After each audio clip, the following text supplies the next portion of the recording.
I'm recovering of allergies, so please forgive me. I want to thank everybody for coming out tonight. And Joel, I want to thank you and the Republican Party for hosting this debate, and also Shannon and Laura. Thank you for participating. The main reason why I'm running for commissioner is very simple. I believe Forsyth County is at a critical crossroad. See, I was raised in the heart of South Forsyth. I'm a product of this school system. Congested roads, overcrowded schools, and getting hit with out-of-control growth is not something I learned about on social media or researched it on the internet. I lived it. When we talk about kids going to schools in trailers, when we talk about eating on the hallway floor in a cafeteria, I did it. Right now, we've had out-of-control growth plague Forsyth County. We've had to increase property taxes 3 times, and our county leaders had to acquire over $800 million in debt. Right now, District 5 needs a commissioner who has the leadership, the vision, and the experience to protect the quality of life, to preserve this community, and to give the citizens a seat at the table. On May 24th, I ask for your vote, but just know I work very hard to earn it. Thank you very much.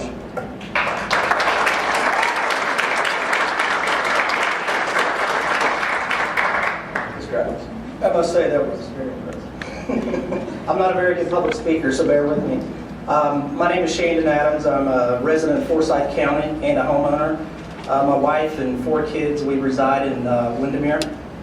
Most importantly, I have 5 beautiful children, 1 angel baby. I'm a lifelong Republican. I'm a lifelong Christian. I'm an entrepreneur, having successfully started 4 businesses, one of which I started while in college at Georgia State University. Many people ask, why am I running? I believe that Forsyth County needs new leadership. We need improved leadership. Forsyth County needs an advocate who will not seek endorsements, nor will be bound by special interest groups. Forsyth County needs leaders with a proven track record. This is what I promise. I promise to adopt the servant leadership philosophy. This is both a leadership philosophy and set of leadership practices. This philosophy shares power, puts the needs of others first, and helps develop and perform as highly as possible. I will promise to slow growth. I will fight to lower taxes. I will be the first forward-thinking commissioner that we've ever had. I will be your advocate. Thank you.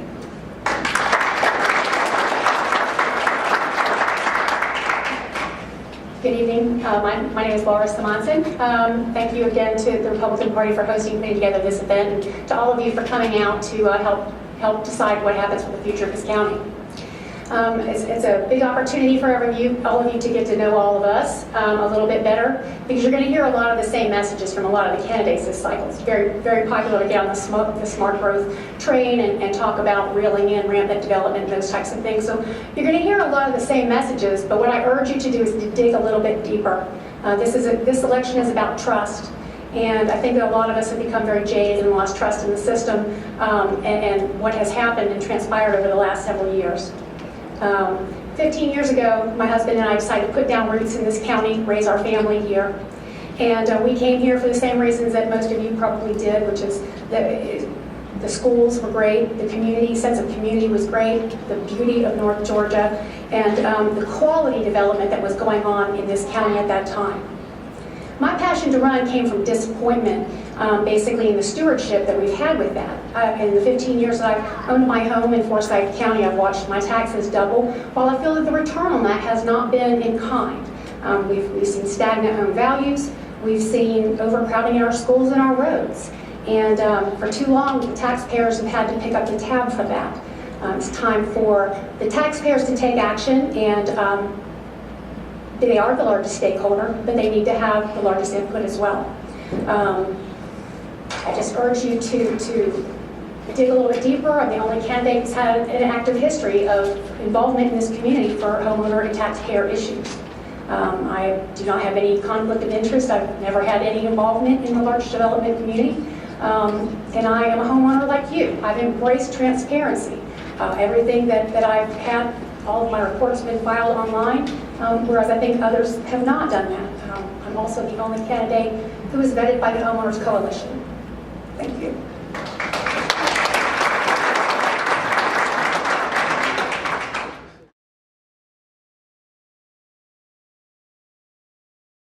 Each candidate will have 2 minutes just to recap to answer a question before anybody will be expected to rebut, and each candidate will be allowed 1 minute to rebut their oppositions.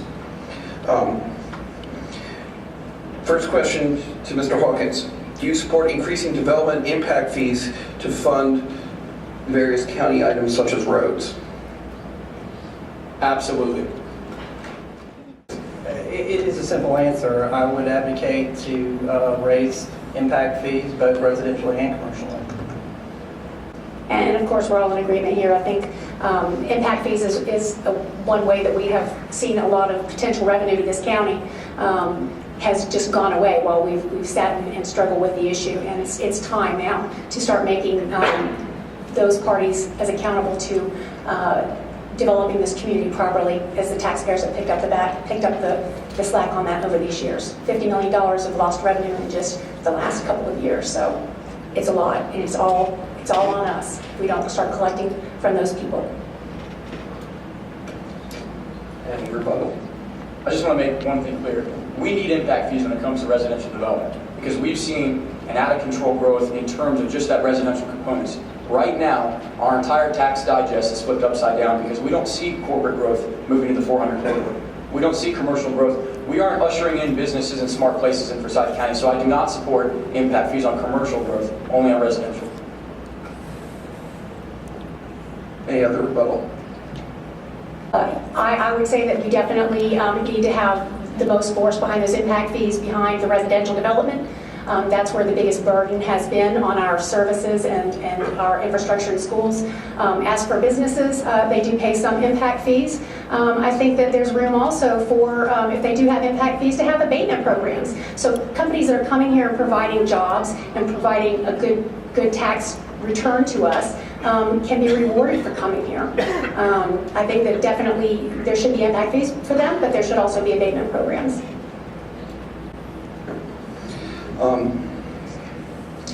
As previously asked in the previous debate, Forsyth County has been cited as one of the fastest growing counties in the state. What type of growth do you each support, and why do you support it, and why don't you support other types? Yes, we have been cited as one of the fastest growing counties in Forsyth in Georgia, but I think as citizens, as taxpayers, we have the ability to stunt that growth. We don't have to be the fastest growing county within Georgia. I would like to see the growth slow down. I would like to see some more smart growth approach, and we need to usher in the right type of development. The type of development that I would support would be, first of all, we need to try to attract more commercial development. And to do that, we need to start protecting and defining what those proper commercial corridors are. Secondly, I do support more residential. However, the kind of residential that is going to be self-sustaining. We cannot continue to try to drive and pack more people in here into developments that are going to have a flipped return on their taxes for the services that are delivered. So definitely the smart growth approach is what I would use as a guiding principle, but I think primarily we need to look at increasing our commercial development and having the good kind of businesses here that are going to deliver jobs, they're going to add to the tax base, that are going to make this community really shine and use the resources we have here in the way of people. We have a very highly educated populace, and they're getting in cars and they're driving to Alpharetta and they're driving to Johns Creek and they're driving out of county for those jobs. We need to develop those relationships with those kind of companies and bring them here. I first want to say the reason that we have this problem, the reason that we're the fastest growing county is a good thing because that means we're doing something right. We have a great quality education system, we have excellent green space, and we're safe. And we have a unique quality of life. So just because that we're the fastest growing and we have growing pains, we need to deal with that. So I just want to say one thing first. I do not support developments that don't follow the future development map. I don't support not abiding by our UDC, not abiding by the zoning laws on the book. So if you live in Three Chimneys in Windermere or Grand Cascades or Chattahoochee River Club, those types of developments we saw over 15 years ago. We had different zoning categories back then. I want to usher in those zoning categories to attract and incentivize that type of quality development. That doesn't mean that because we attract doctors and lawyers that we shouldn't attract students, nurses, and firefighters and teachers. We need to bring continuity, and we have a comprehensive update plan going on right now, and we all three should be a part of it, and everybody in this room. So I support high quality development as well as commercial quality growth. It's the type of development, it's the type of negotiating and aesthetic standards that we need to raise. So that's what I support, absolutely. Mr. Adams, thank you. I would agree that we need to up the level of what our expectations are from developers who are coming here. Our county is a jewel of North Georgia. We have amazing resources here, and for the last several years we've seen it sold out from under us. We need to demand that the developers come here, bring their best products to us. We need to get a better feeling about ourselves as a community and what we expect from it. And we do need to follow the UDC, and we do need to follow all of the zoning laws. And we need to stop giving away to those people who are not contributing. We need to make the development community accountable. We need to, and we need to make sure that that we're having the kind of growth that we want here. Third question of the evening. What do you see the most pressing need for the county in terms of capital projects? I think all of us would be somewhat in agreement that from a capital project standpoint, our roads are truly atrocious. The traffic in some parts of the county is a deterrent to bringing in quality growth, the types of businesses. They will not relocate here for that. Other parts of the county are suffering just because the roads are of such poor quality. So that is definitely going to be at the top of the list as far as things that need to be dealt with and dealt with quickly, just to get our roads and our traffic conditions up to snuff. I would have a top two. Obviously, those would be roads. Right now, our roads are congested due to the development that we're seeing here in Forsyth County. Also, we need to increase our sewer system because right now the infrastructure is just not there to support the needs of our community. I hate to reiterate, but our roads are the number one pressing issue right now. We have congested roads, whether you drive on Highway 400, Highway 20, whether it's Windermere Parkway, Old Atlanta, wherever you live, you sit in traffic, and it takes you at 2 o'clock in the afternoon to go to the grocery store 30 minutes. That's kind of a problem. And so we do need to tackle that. We did pass a $200 million transportation bond, which I did support, because we had to solve our road problem. We absolutely had to. It was a controversial vote, but you know what? I'm going to stand firm when I need to and not back down, and we absolutely need those funds, and I hope that we work, whoever is elected from District 5, works with their state legislators to secure the necessary funds moving forward. Next question is to you, Mr. Hawkins. What is your experience with preparing and authorizing budgets? Well, first off, I was the treasurer of the Forsyth County Republican Party last year, and I absolutely had a great time working with you all, and that absolutely prepared me to handle the budget. I mean, we handle thousands of dollars year end. We have expenses, and we need to make sure that our revenue doesn't exceed our expenses, or our expenses don't exceed our revenue. And the fact of the matter is we need someone qualified to not only handle the budget, but someone also has the experience of handling the growth. I'm the only one on this stage that has experience on both sides of the aisle in the matters of zoning. I've negotiated with commissioners on one side, I've negotiated with commissioners protecting the citizens. And so we need someone who absolutely, we don't need on-the-job training, we cannot afford it. Forsyth County right now is at a critical crossroad. We cannot afford on-the-job training, we need people qualified right now. Well, I kind of disagree with Justin there. You know, my experience and my background is the only one up here that gives me the ability to handle a budget. I've created 4 different companies since the age of 21. I know what budgets are. Some of these are multi-million-dollar budgets. So again, I am the one candidate that understands budgets. We do need somebody with a little bit of experience. It's not just common sense. Again, a lot of this is experience, and a lot of it will be on-the-job training. Okay, so I'm going to completely disagree with your entire argument. I can look at my budgetary experience from 2 different ways. One, prior to becoming a homeowner and running a household, and I would use the same principles here, so we don't spend more than we make. But prior to that, I spent many years in the high-tech industry managing marketing communications budgets in excess of $1 million. So I am quite familiar with large budgets and how to manage that and how to provide accountability for those expenditures. As far as being the only qualified candidate, I would say that there's a lot of value to somebody who's been a 15-year homeowner and taxpayer in this county, who has shepherded her children from pre-K all the way to high school graduation. To try to claim that there's some benefit of experience when you're 25 years old, I think that's a pretty bold statement.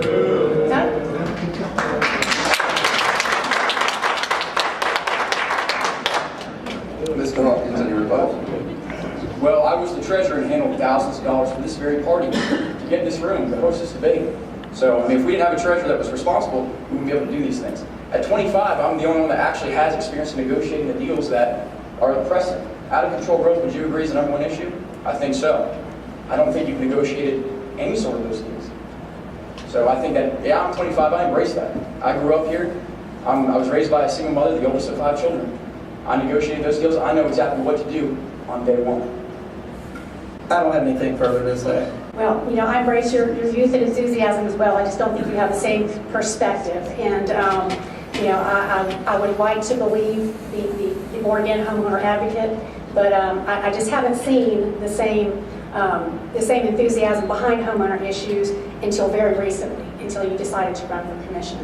Whereas I've been active for several years working on homeowner issues. So. Considering the current county budget, do you believe any part of the county budget in the future should be shielded from possible cuts?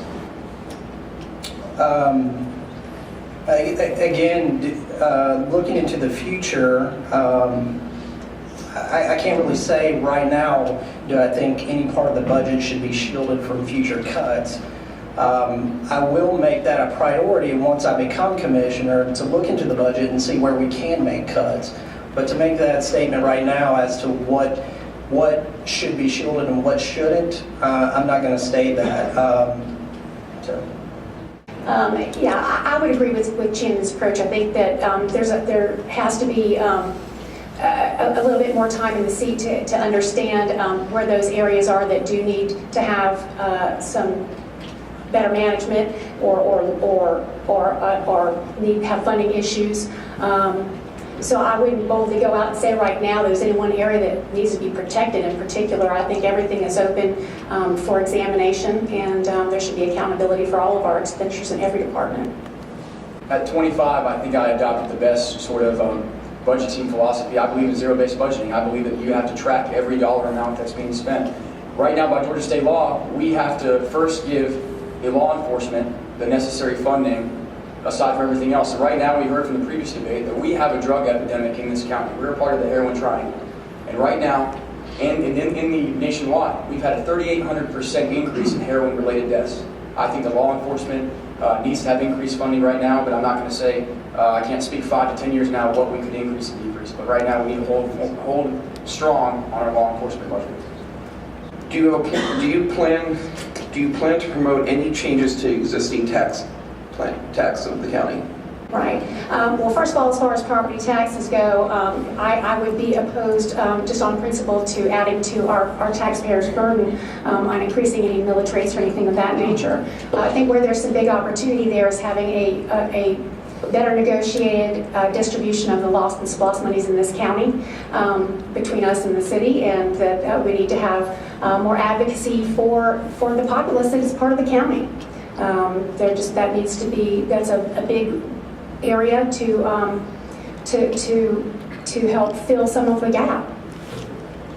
I would absolutely pledge that I'm not going to raise any property taxes if I'm elected in my first term in 4 years. We have a merry-go-round of madness right now. We've been inundated with the high-density zoning, we increase taxes, and we acquire debt. And we just keep doing this circle over and over again. So I will make sure that we incentivize, we usher in businesses around the 400 corridor, so we can balance our tax digest, so we ensure that we don't have to raise taxes anymore on the backs of the property owners. I'm going to kind of echo the same thing. I promise the citizens of this county that if I am elected, I will not raise taxes my first year. I'm not a proponent of splost or lost. That's all I have to say. Not raising our taxes has been one of the cornerstones of my campaign. For too long, we've carried that burden as taxpayers, so I absolutely pledged that I would not raise taxes. I would say also that I kind of challenge the notion that you're opposed to the high-density growth, because I have seen your very own words supporting it, and I'm just concerned that that you actually do support the Res 6s and the apartments and those types of things. Well, there's no doubt anybody that knows me knows that I work for the most effective zoning attorney in the entire county. And they have a skill set to achieve results. I knew that's not what I wanted to be. I didn't want to become a zoning attorney. I went into pharmaceutical sales, worked for Johnson & Johnson. But after I became a private citizen, I also negotiated on the other way. I've negotiated with the Overlay District. I've negotiated now for the Habersham sewer to be acquired by the city. I've negotiated on both sides of the aisle. And the fact of the matter is, people hire defense attorneys. Why? Or most defense attorneys have been prosecutors, because you need to know how the other side works. You all have said that you do not plan to raise taxes. If county expenses increase next year, how do you plan to accommodate those expenses without increasing taxes? I think that we need, if we have expenses that are now incurring higher than our revenue, we need to look at every budget and start with zero-based budgeting. We need to track every dollar in every single department to see what we can cut. And I think that we don't need to take anything off the table. Yeah, again, it's going to be digging into the budget, seeing where we can make cuts, obviously looking into the departments and seeing which ones are efficient and which ones are not, and then making our cuts there. But we don't need to raise taxes in order to do that.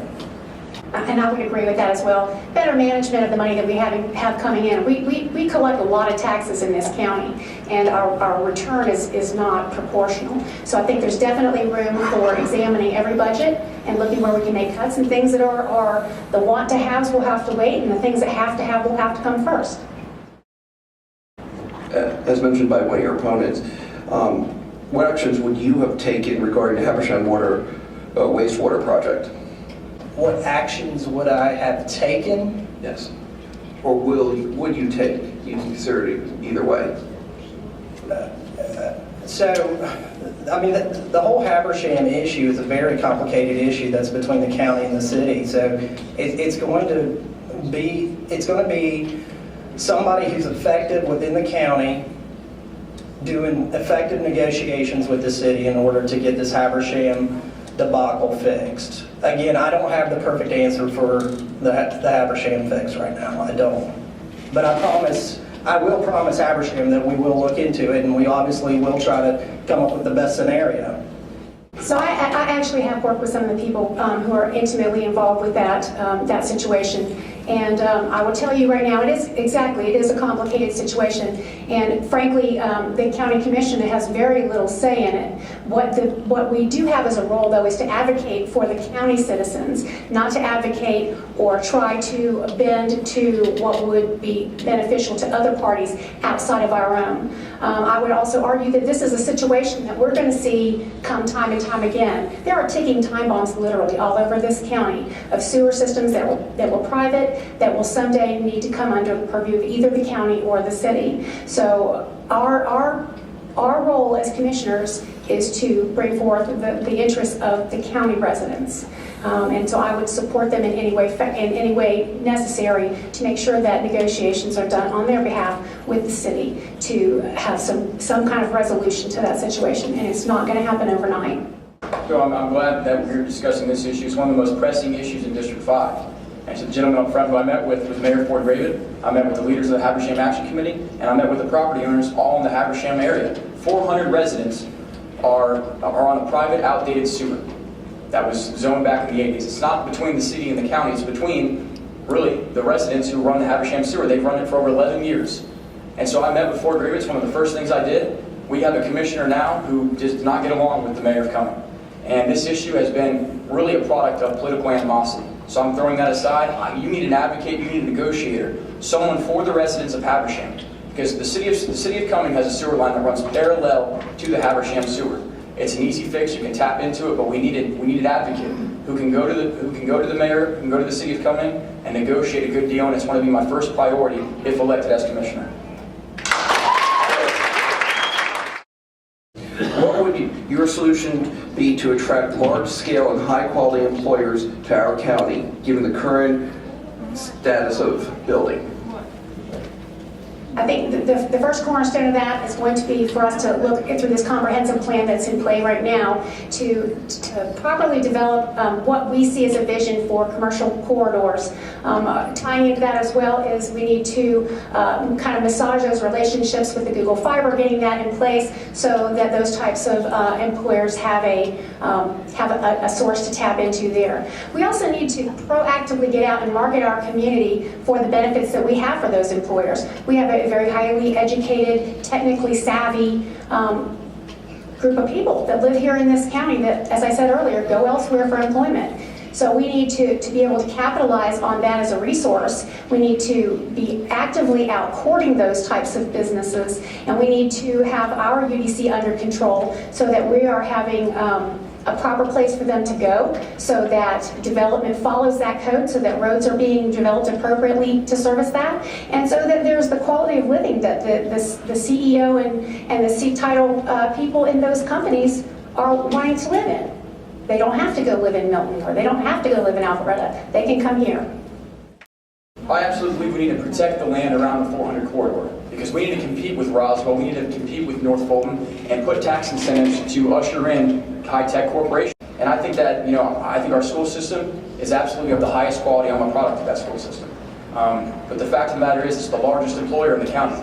If the largest employer in the county is the Forsyth County School System, we're not ushering in the high-tech corporations and the regional offices that we need. In order for Forsyth County to attract employers, again, it's going to be about branding our county. If you look at our surrounding counties and you look at our surrounding communities, the reason that they are able to attract these high-profile corporations, large employers, is because they have a very good brand recognition. They also have the development already in place for when these corporations want to come. When corporations come to a new county, city, community, whatever, they don't want to build. They don't want to build it. It needs to already be built. It needs to be in place. The infrastructure has to be there.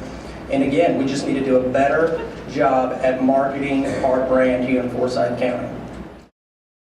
What is your position on the creation of any additional cities within the county? I was raised in the heart of South Forsyth. I've lived there. I grew up in Three Chimneys. I live in James Creek now. I totally understand why the citizens want to bring back local control. I think it's a shame they didn't get a chance to vote on it this year. I hope they get a chance to vote on it soon. Again, if it's the will of the people and they want to create a city, then let it be the will of the people. So I think there's a balance that has to be struck here, and I definitely support the voice of the people, and I intimately understand the frustrations of the people who have brought forth the Sharon Springs movement, the Bethel View movement, and some of the other areas that are investigating cityhood.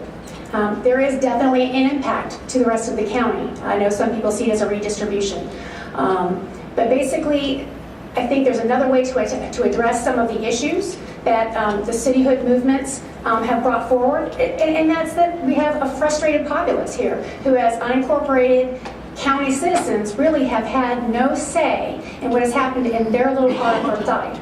I think the ability for the whether it goes a township route, whether it goes a city route, whatever it is, I think that people have to have some input, and they should be a deciding factor in that. But we can't dismiss the fact that it does have impact outside of that local community.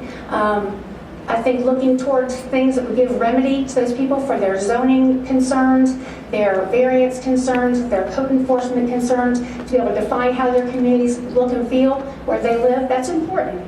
But again, I think there are a lot of different ways to address that, cityhood being one, townships another, consolidation being yet a third. So I think there are a lot of ways of looking at this and not making undue impact on other parts of the county. You have to simultaneously look at other objectives like changing the structure of how we elect the Board of Commissioners. I support a hybrid model where we have 4 district commissioners and 1 countywide chairman. That gives South Forsyth the 3 votes it needs to ensure that we have better quality development.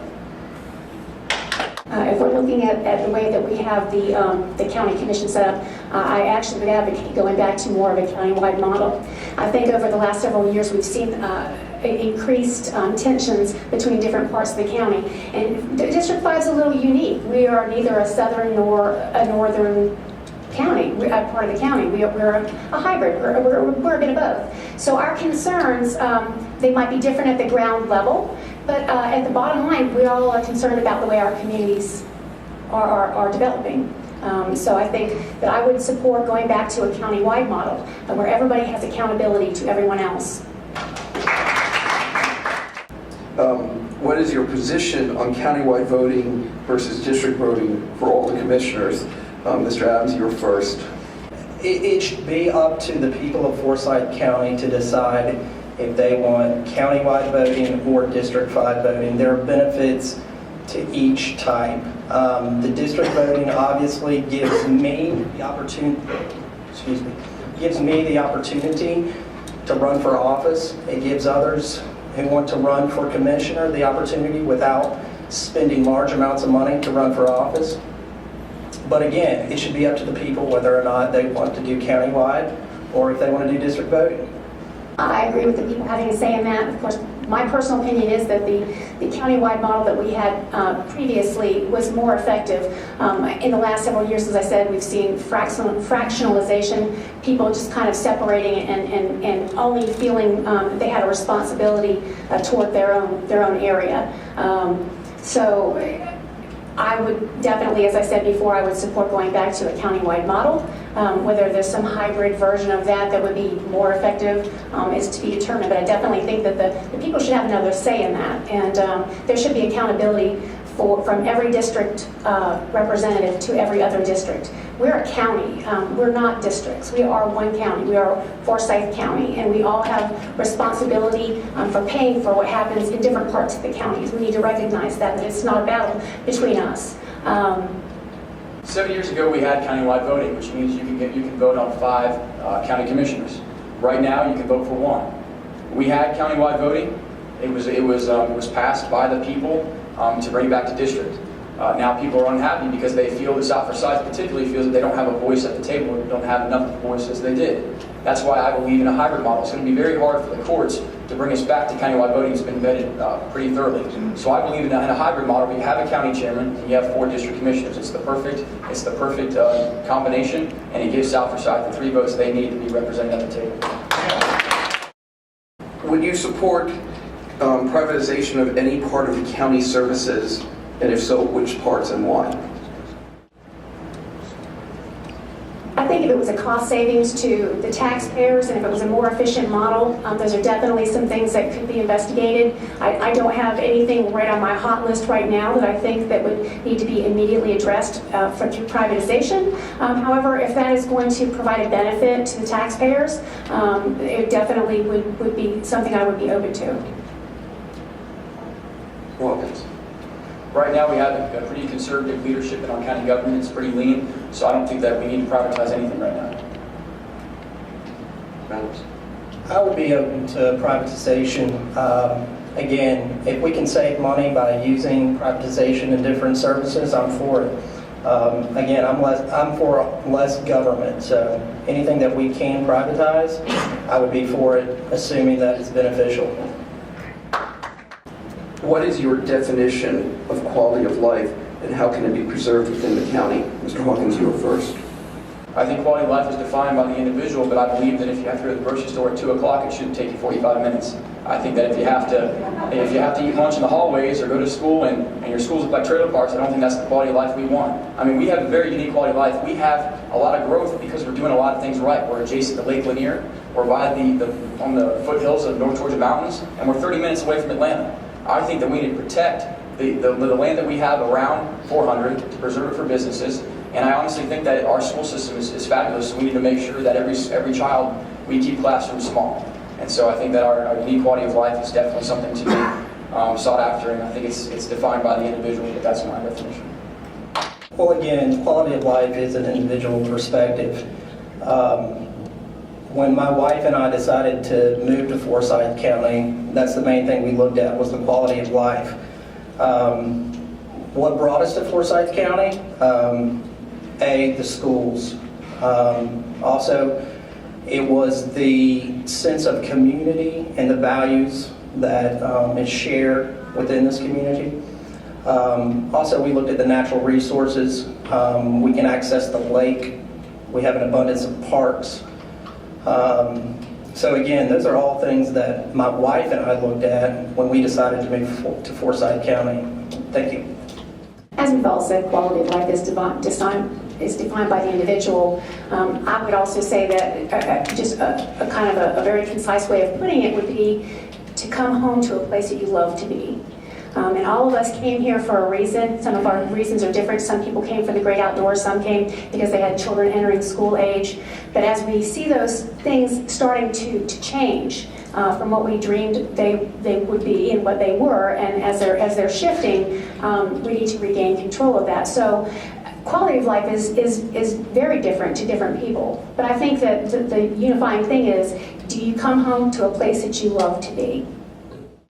Do you feel campaign contributions from people doing business with the county could present a conflict in your decision-making if you are elected? Absolutely. Again, I started this campaign. It's a true grassroots campaign. There are absolutely no special interests. There are no special groups, and I have no hidden agendas. So, yes. I too am running a grassroots campaign. I'm proud to say I've not taken any type of the special interest money, just because I don't even want the hint of any impropriety. I believe that can color people's judgment. I think there are people who come to public service with the idea that they're going to stay above it, and they can be tempted by that. So because of that, I have taken all of my contributions from individual homeowners like myself, and I believe I'm the only candidate up here who currently has their campaign contributions online. Well, mine are online.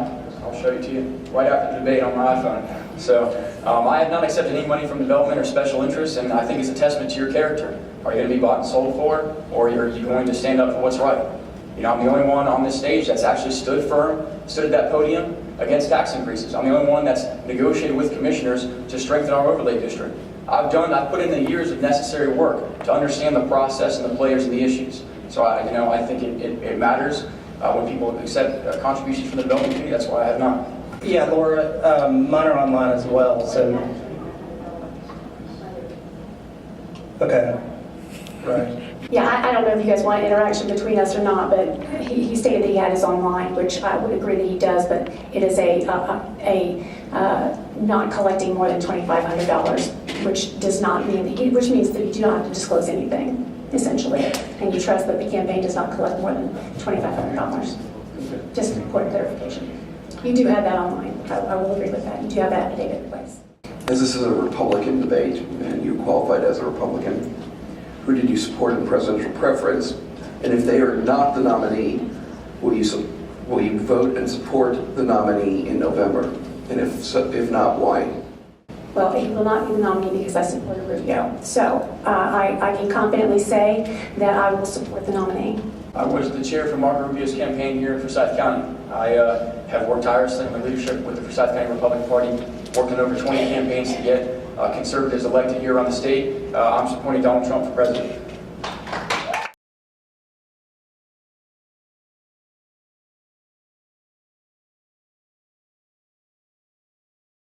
What is your position on changing the senior citizen property school tax exemption? And just so everybody understands, this is a question from the Democratic Forsyth County ballot. And the ballot question basically reads that should somebody that is over 65 that has somebody in school still not have the tax exemption? I support leaving the senior exemption in place. That's however that's worded. Okay, so it's a little tricky wording there because I support the people who have been here and paying the system all those years, that when they do get into their retirement age, that they're not still contributing to that system. I think there have to be checks and balances, obviously, but I do not support repealing the senior exemption tax. If you're 65 and you have 3 kids, graduate from the public school system, and you're not placing a burden on the community, why should you have to continue paying that tax? I'm with the other two candidates. I support in leaving the tax exemption. Each of you are entitled to ask your opponents one question. You'll have 30 seconds to post a question, and they will have up to 2 minutes to respond. I guess my question would be, I'll direct it to Chander because I know the least about you, so that's why I want to ask you. What are your thoughts on transparency, and how would you carry that forward? How would you present yourself in a way that people would understand where you're coming from, what your agenda is, what, on the campaign trail. But then once you're in office, your accessibility and willingness to, basically open the code and work with the taxpayers. Thank you for asking that question. I will kind of pat myself on the back for running this campaign and as being as transparent as possible. I have provided every bit of information about where I have lived, where I have worked, what I have done, what community involvement I have done. Everything is online. I have done town halls, I have done meet and greets, I've been knocking on doors, I've been the most transparent as I can be. If I am elected commissioner, again, I believe transparency is very, very important. Right now, the people of this county feel disenfranchised. They do not believe what is going on within the commission. And I put this on my website. I will make sure, and this will be one of the first things that I do once elected, is coming up with a group of elected people that make up a board that will do transparency audits on a quarterly basis within the commission so the people of this county know what's going on. I believe that transparency starts with accessibility. So I vow I'll be the most accessible commissioner that's ever been elected. I've visited over 90% of every subdivision in District 5 trying to get to know the voters. And so I vow to you that I'll be extremely accessible and transparent from day one. Okay, because we are here at a Republican debate, again, I think we all share the same conservative values. Again, that's why we're running for office. We're asking the Republicans of this community to vote for us. Again, you want us to be transparent. So I asked Laura, in 2008, which Democrat did you vote for? Hillary or Barack Obama? And I'm going to answer that with neither. I neither voted for either one, and I knew that this was going to come up. I actually had spoken to Barb Booth about it. In that particular year, and it was maybe a kind of a lark, I've been registered as a Republican my entire life, but we decided, my husband and I, and I'm sure you looked his record up as well, that we were going to do something kind of a sabotage and just make our vote not count for either of those two. I feel very strongly that the path that we're down with Obama and the path that we could be down potentially with Hillary are terrifying. So you did not pull a Democrat ballot? I did not.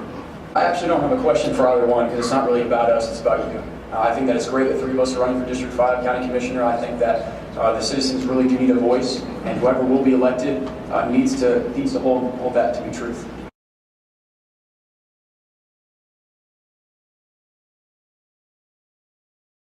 Obviously, we've all heard a lot of the same kind of remarks with regard to how we, all feel about growth and those types of issues. I think where we are different up here is key. That I'm not presenting myself as a politician, but as one of your peers, as a homeowner who's been invested in this community for 15 years, who has raised children in this system, and who has made this my home. I'm not coming out of any type of desire to hold higher office. I think that's admirable for those people who do, if that's their choice. But my service is to you, the people. I'm passionate about protecting this community for your family and for mine. First off, again, I'd like to thank everybody for attending. Participation is obviously the key to getting out our vote and for getting the citizens involved. So thank you again for attending. Again, we have a huge decision to make on District 5. Do we want to elect people who have the wrong interest or who have special interest or special agendas? Or do we want to elect somebody who may or may not have enough experience? Or do we want to elect somebody who is a proven leader, who has built businesses, who is forward-thinking and is doing this for the people. Thank you for your time. I want to thank you, Joel, and the Republican Party again for hosting this. I want to thank the people for coming out. Listen, I've said it over and over again. I'll say it again. I'm from South Forsyth. I went to Days Creek Elementary. I went to South Forsyth Middle School. I graduated from South Forsyth High School. I grew up in the neighborhood that Laura lives in, Three Chimneys, and I currently live in James Creek. I understand this community because it built me. I understand the fabric of what makes us great. The fact of the matter is, we are at a critical crossroad. We've been inundated with high-density zonings, and we've had to increase property taxes 3 times in our military, acquire over $800 million in debt. What will our county look like in 20 years? I want to live here for the next 20 and 30, not 5 or 10. So I have, I think, a long-term investment in this community.